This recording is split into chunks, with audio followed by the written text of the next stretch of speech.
જય માતાજી મિત્રો, તો જોતાં જ મોઢામાં પાણી આવી જાય ને એવા મેં આજે કાચા કેળાના કોફતા બનાવ્યા હતા, જે એકદમ ટેસ્ટી બન્યા હતા અને ઝટપટ પણ બની જાય છે અને મારા ઘરનાને બધાને ખૂબ જ પસંદ આવ્યા હતા. તો આપણે બનાવવાનું શરૂ કરીએ.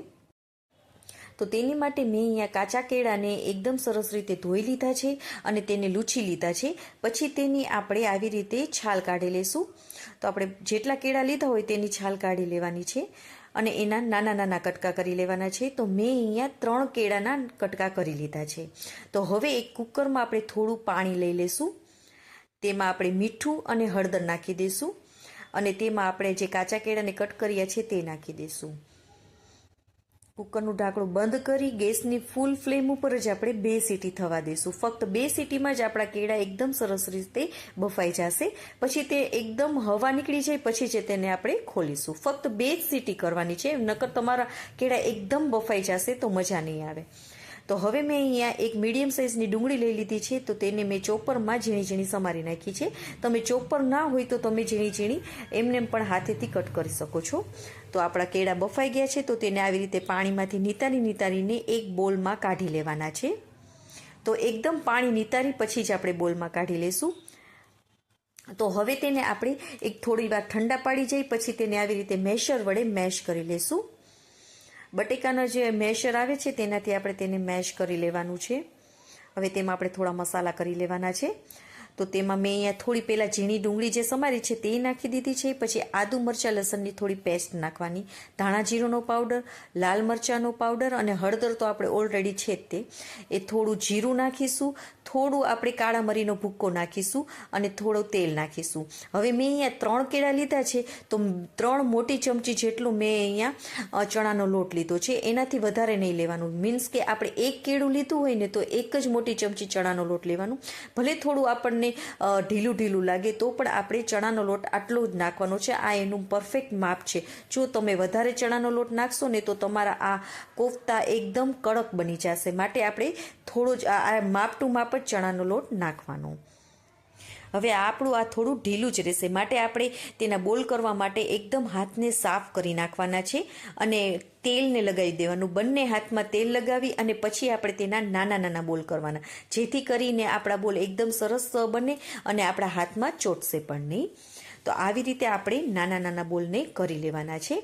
તો આપણે બધાના નાના નાના બોલ પહેલાં કરી લેવાના છે. અને સાથે સાથે જ્યારે પણ તમને તેલની જરૂર પડે ત્યારે થોડું થોડું લગાવતું જવાનું અને સાથે આપણે તેલને પણ ધીમા તાપે ગરમ કરવા મૂકી દેવાનું, જેથી કરીને તે ફટાફટ આપણા બોલ તળાઈ પણ જશે કોફતા. તો આવી રીતે આપણે બધા નાના નાના બોલ કરી લેવાના અને તેલને આપણે મીડિયમ ગરમ કરવાનું છે. મીડિયમ ગરમ થઈ જાય પછી ગેસની ફ્લેમને મીડિયમ રાખી અને જેટલા તમારા આ કોફતા સમય તેટલા તમારે એમાં નાખી દેવાના. જેટલા સમય તેટલા નાખી દેવાના અને 5 થી 7 મિનિટ બિલકુલ આપણે તેને ટચ નહીં કરીએ. તેનો તે આકાર લઈ લે પછી જ આપણે ટચ કરીશું. જો તમે ટચ તરત જ કરી લેશો ને તો આ બોલ તમારા તૂટી જશે અને બિલકુલ પણ કોફતા તમારા સારા નહીં બને અને એકદમ તેલ પણ ગંદુ થઈ જશે. માટે 5 થી 7 મિનિટ પછી જ તે તમારે તેને ચમચી વડે આવી રીતે ઉપર નીચે કરી અને તેને ગોલ્ડન કલર થાય ત્યાં સુધી તેને તળાવવા દેવાના છે. અને ગેસની ફ્લેમને આપણે મીડિયમ જ રાખીશું, જેથી કરીને તે એકદમ સરસ તળાશે. જો તમે ધીમી રાખશો ને તો આપણા આ બોલમાં બહુ તેલ પી જશે અને ફૂલ રાખશો તો અંદર સુધી તે કૂક નહીં થાય. માટે આપણે મીડિયમ ફ્લેમ ઉપર જ પૂરી પ્રોસેસને કરવાની છે, તળવાના છે. તો આવી રીતે આપણે ગોલ્ડન કલર થાય ને ત્યાં સુધી આપણે આને કોફતાને તળવાના છે. આ કોફતા તમે ચા સાથે એમનેમ ખાશો ને તો પણ ખૂબ જ મજા આવશે અને આ એક જાતના વડા જ છે. તો તમે ચા સાથે ખાઈ શકો છો. અને ચા ન ખાવ હોય તો કેચઅપ સાથે પણ એમને એકદમ સરસ લાગે છે. તો જુઓ, બહારથી એકદમ ક્રિસ્પી અને અંદરથી એકદમ નરમ એવા આપણા આ કોફતા તૈયાર થઈ ગયા છે. તો હવે આપણે વઘાર કરીશું. તેની માટે 2 મોટી ચમચી જેટલા તેલને ગરમ કરી તેમાં રાઈ, જીરું, આખા ધાણા, અડધી ચમચી જ આખા ધાણા, વરિયાળી અને થોડો અજમો નાખેલો છે. હવે એને 2 સૂકા લાલ મરચાં નાખીશું. હવે આપણે જે ઝીણી સમારેલી ડુંગળી છે તેને નાખીને સતળાવા દઈશું. તો ઝીણી સમારેલી ડુંગળી આપણી સતળાય છે ત્યાં સુધીમાં મેં એક મોટી સાઇઝનું ટમેટું લીધું છે. જો તમારી પાસે ના હોય તો 2 મીડિયમ સાઇઝના ટમેટા લેવાના, તેને પણ આપણે ચોપ કરી લેશું.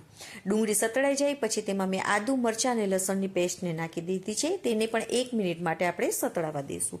પછી તેમાં આપણે હળદર, લાલ મરચાંનો પાવડર, ધાણા જીરોનો પાવડર અને અડધી ચમચી જેટલો ગરમ મસાલો નાખેલો છે. તો ગેસની ફ્લેમને સાવ ધીમી કરી તેને પણ સરસ કૂક કરવાનું છે. આવી રીતે તમે કરશો ને તો આનો ટેસ્ટ બહુ જ સરસ આવે છે અને મસાલા પણ એકદમ સરસ પાકશે અને આ શાકનો ટેસ્ટ બહુ જ સરસ આવશે. તો મસાલાને પણ આપણે 1 થી 2 મિનિટ માટે સરસ રીતે સતળાવા દેવાનું. મીન્સ કે તેલ આપણું બહાર નીકળી જાય ને ત્યાં સુધી સતળાવા દેવાનું. હવે જે આપણે ટમેટાને ઝીણા સમાર્યા છે તે નાખી દઈશું અને સાથે જરૂર મુજબ મીઠું નાખી દઈશું, જેથી કરીને આપણા ટમેટા પણ સરસ રીતે પાકી જાય.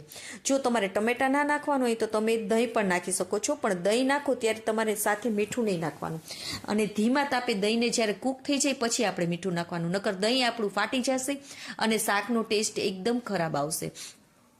માટે આપણે દહીં નાખો ત્યારે તમારે મીઠું પછી નાખવાનું. ટમેટા જ્યારે પાકી જાય ત્યારે આવી રીતે મેશ કરી લેવાનું, જેથી કરીને તેની ગ્રેવી એકદમ સરસ થશે. હવે મેં અહીંયા 1.5 ગ્લાસ જેટલું પાણી નાખી દીધું છે. હવે પાણીને આપણે ધીમા તાપે, મીડિયમ તાપે 5 થી 7 મિનિટ આપણે તેને ઉકળવા દેવાનું છે. તો 5 થી 7 મિનિટ પછી આ પાણી આપણું સરસ ઉકળી ગયું છે. તો હવે તેમાં આપણે કોફતા નાખી દઈશું. કોફતામાં ફક્ત 2 જ મિનિટ માટે આપણે કોફતાને કૂક કરવાના છે.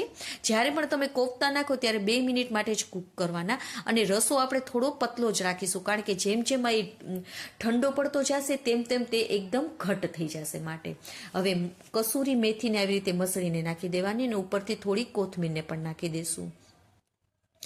તો આપણા કાચા કેળાના કોફતા તૈયાર થઈ ગયા છે, જે એકદમ ટેસ્ટી બને છે અને તમે તેને રોટલી સાથે, પરોઠા સાથે, થેપલા સાથે ગમે તેની સાથે એન્જોય કરી શકો છો.